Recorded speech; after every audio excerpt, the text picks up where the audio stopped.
दोस्तों, देवकुल एकेडमी पे मैं देव आपका हार्दिक स्वागत करता हूं। आशा करता हूं आप सभी स्वस्थ मस्त और ज़बरदस्त होंगे और बेहतरीन तरीके से अपनी पढ़ाई कर रहे। करंट अफेयर रिवीजन सीरीज में आज हम 10 प्रश्न जिनका बेहतरीन तरीके से रिवीजन करने वाले हैं। जो आपकी फूल पत्ती वाली क्लास का यहाँ रिवीजन आपको कराया जाता है। डेली 10 क्वेश्चन आपको कराए जाते हैं और बेहतरीन तरीके से इनका रिवीजन आपको कराया जाता है। तो बिना किसी देरी के हम शुरुआत करते हैं आज की क्लास की। ठीक है, तो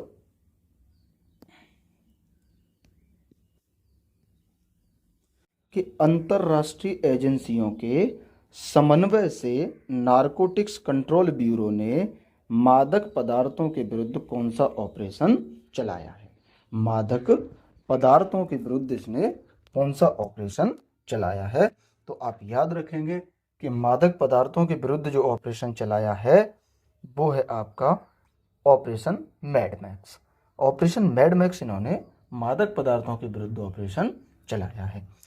वहीं ये ऑपरेशन 4 महाद्वीप में चलाया है: एशिया, यूरोप, उत्तरी अमेरिका और ओशेनिया। इसका जो उद्देश्य है इसका उद्देश्य है अंतर्राष्ट्रीय ड्रग कार्टेल को ध्वस्त करना। जो अंतर्राष्ट्रीय ड्रग कार्टेल है उसे ध्वस्त करना इसका उद्देश्य है। आगे बात करें कि एनसीबी की स्थापना कब हुई थी। जो हमारा अंतर्राष्ट्रीय जो नारकोटिक्स कंट्रोल ब्यूरो है इसकी स्थापना कब हुई थी। तो इसकी स्थापना 1986 में हुई थी और इसका हेडक्वार्टर आपका दिल्ली में है। वहीं आगे आपसे बात करें कि ईरान में फंसे भारतीयों को निकालने के लिए कौन सा ऑपरेशन चलाया गया था। तो ये ऑपरेशन ब्रह्मा चलाया गया था ईरान में फंसे भारतीयों को निकालने के लिए। यहाँ तक क्लियर। अगले सवाल पे चलें। अगला है कि बिना बारूद का ब्लैकआउट बम किसने विकसित किया है। तो ये आपका विकसित किया है चीन ने। इसका जो उद्देश्य है वो है आपका बिजली घर ट्रांसफार्मर को ध्वस्त करना। यानी ये एक ऐसा बम है कि जिस एरिया में इसे ब्लास्ट किया जाएगा वहाँ के बिजली घर, बड़े बड़े लाइट और ये उन्हें ध्वस्त कर देगा। क्लियर। आगे बात करें कि इसकी रेंज कितनी है मिसाइल की। जो बम तैयार की है 290 किलोमीटर की इसकी रेंज है। कितनी रेंज है। तो 290 किलोमीटर इसकी रेंज है।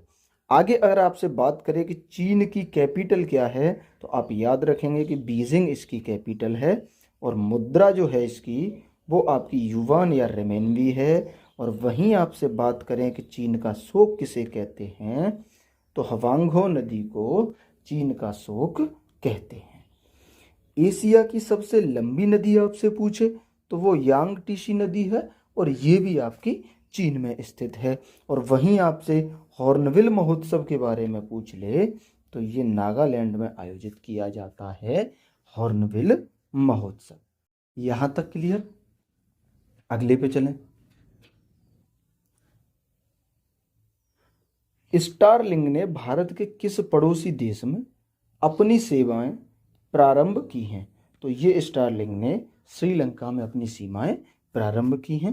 और इनका जो उद्देश्य रहा है, उद्देश्य क्या है कि दूर दराज क्षेत्र में हाई स्पीड इंटरनेट कनेक्टिविटी को पहुंचाना इसका उद्देश्य है। और इसके तहत कितने उपग्रह। तो पृथ्वी की निचली ऑर्बिट में 800 उपग्रह इन्होंने प्रक्षेपित किए हैं ताकि पृथ्वी पे दूर दराज के क्षेत्रों में आपका बेहतर इंटरनेट सेवा प्रदान कराई जा सके। आगे आपसे बात करें कि भारत और श्रीलंका के बीच में कौन सी जल संधि है। तो पाक जल संधि आप याद रखेंगे कि भारत और श्रीलंका के बीच में आपकी पाक जल संधि है। वहीं आपसे पूछ ले कि मित्र शक्ति अभ्यास। तो मित्र शक्ति अभ्यास आपका इंडिया और श्रीलंका के बीच में आयोजित होता है। और वहीं सिलेनेक्स अभ्यास की पूछे तो ये भी आपका इंडिया और श्रीलंका के बीच में आयोजित होता है। वहीं आपसे अगर पूछ ले कि श्रीलंका की कैपिटल क्या है तो आप याद रखेंगे कि श्री जयवर्धनपुरे कोट्टे श्रीलंका की कैपिटल। यहां तक कोई दिक्कत। क्लियर। अगले पे चलें कि पीएम मोदी को किस देश का सर्वोच्च नागरिक सम्मान officer of the order of the star मिला है? तो ये मिला है घाना का। किस देश का मिला है? घाना का। पीएम मोदी 5 देश की यात्रा पे गए हुए हैं और जिसमें एक का ये सर्वोच्च नागरिक सम्मान मिला है, 5 का और मिलेगा तो और करंट अफेयर बढ़ने वाली है। क्लियर? आगे आपसे पूछ ले घाना की राजधानी, तो घाना की जो आपकी राजधानी है वो है आपकी अकरा। घाना की राजधानी क्या है? घाना की राजधानी आपकी अकरा है। वहीं आगे बात करें कि यूरोपीय अंतरिक्ष एजेंसी के प्रोबा थर्ड उपग्रह को किससे लॉन्च किया है? तो ये PSLV C-59 से हमने लॉन्च किया है, यूरोपीय अंतरिक्ष एजेंसी के प्रोबा थर्ड उपग्रह को। आगे आपसे बात करें कि 2024 का Oxford bird of the year कौन सा है? तो ये ब्रेन रोट है, 2024 का Oxford bird of the year. नए आपराधिक कानून को पूरी तरह लागू करने वाला पहला शहर कौन सा है?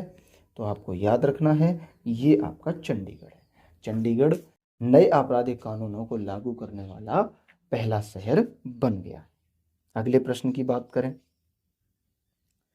केंद्र सरकार 3 नए रणनीतिक तेल भंडार कहाँ स्थापित करेगी?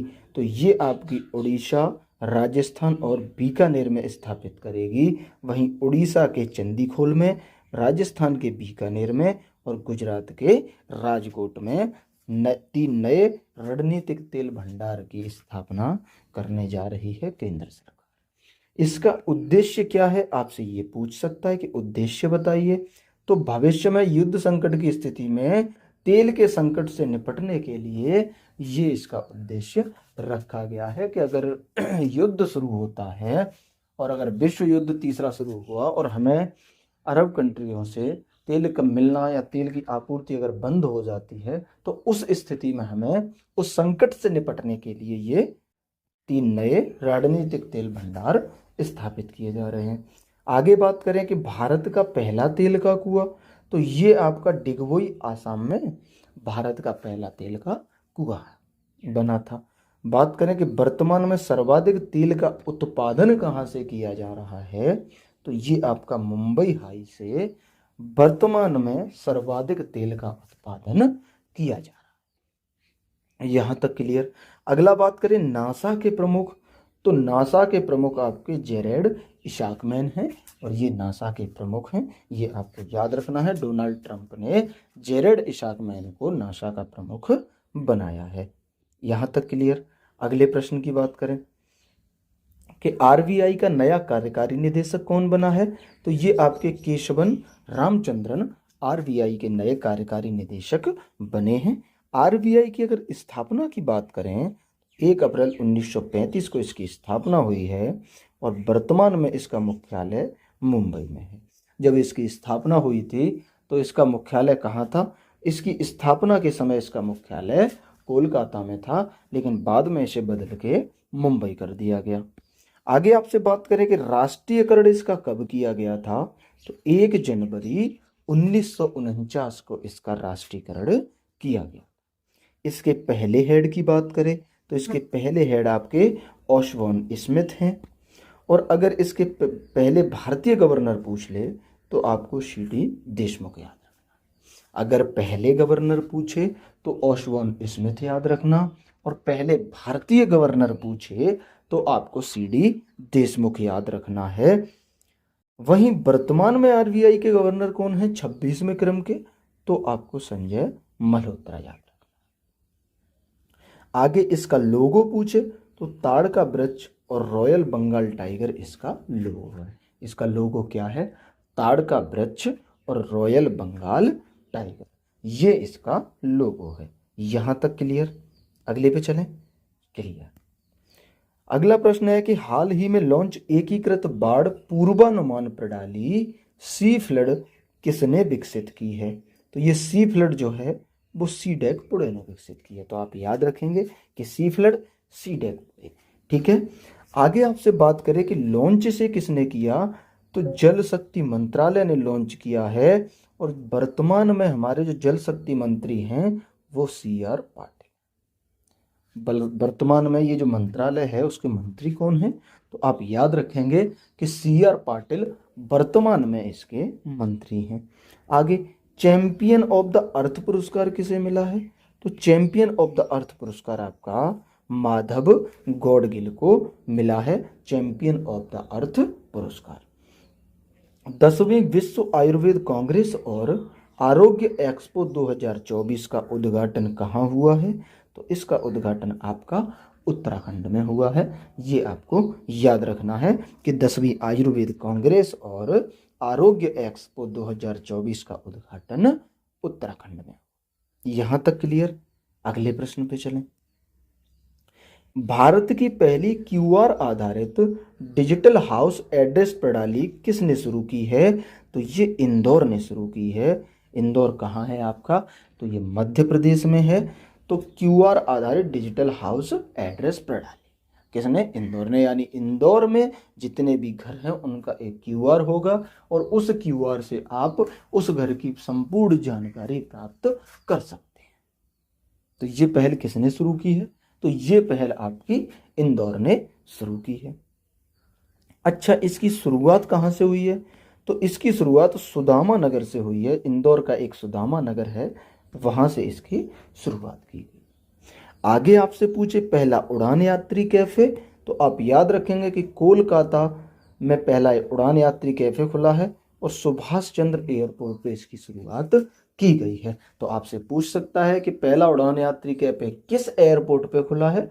तो आपका जवाब होगा कि सुभाष चंद्र बोस एयरपोर्ट पे, और अगर शहर पूछे तो आपका कोलकाता हो जाएगा। क्लियर? अगले की बात करें, त्रिपक्षीय युद्ध अभ्यास डेजर्ट नाइट, ये आपका इंडिया और फ्रांस और यूएई के बीच में आयोजित होता है। वहीं आगे बात करें प्रेसिडेंट कलर पुरस्कार की, तो प्रेसिडेंट कलर पुरस्कार आपका छत्तीसगढ़ पुलिस को दिया गया है। और ये दिया किसने है? तो अमित शाह जी ने छत्तीसगढ़ पुलिस को प्रेसिडेंट कलर पुरस्कार से सम्मानित किया है। यहां तक क्लियर? अगले प्रश्न की अगर हम बात करें तो अगला है कि लोकसभा अध्यक्ष ने राज्यों केंद्र शासित प्रदेशों में शहरी स्थानीय निकायों के पहले राष्ट्रीय सम्मेलन का उद्घाटन कहाँ किया है? तो इसका उद्घाटन उन्होंने हरियाणा में किया है। कहाँ किया है? हरियाणा में। इसकी थीम की अगर आपसे बात करें, थीम क्या है? तो संवैधानिक लोकतंत्र को मजबूत करने में शहरी स्थानीय निकाय की भूमिका इसकी थीम है। वहीं आगे बात करें कि देश का पहला मधुमेह बायो बैंक, तो इसकी स्थापना आपकी चेन्नई में की गई है, देश के पहले मधुमेह बायो बैंक की। क्लियर? अगला प्रश्न पूछे व्यास सम्मान 2024 किसे दिया गया? तो ये सूर्यवाला को दिया है व्यास सम्मान 2024। अगर पूछ ले किस उपन्यास के लिए, तो याद रखना कि कौन देश का वासी इनका उपन्यास था, उसके लिए इन्हें व्यास सम्मान 2024 से सम्मानित किया गया। यहां तक क्लियर? अगला आपसे पूछे कि टाइगर क्लॉ अभ्यास ये अभी शुरू हुआ है, तो इंडिया और यूएसए के बीच में टाइगर क्लॉ अभ्यास का आयोजन किया जाए। यहां तक क्लियर? अगले प्रश्न पे चलते हैं। आज का लास्ट प्रश्न कि सीएम प्रतिज्ञा योजना किसने लॉन्च की है? तो ये आपकी बिहार ने सीएम प्रतिज्ञा योजना लॉन्च की है।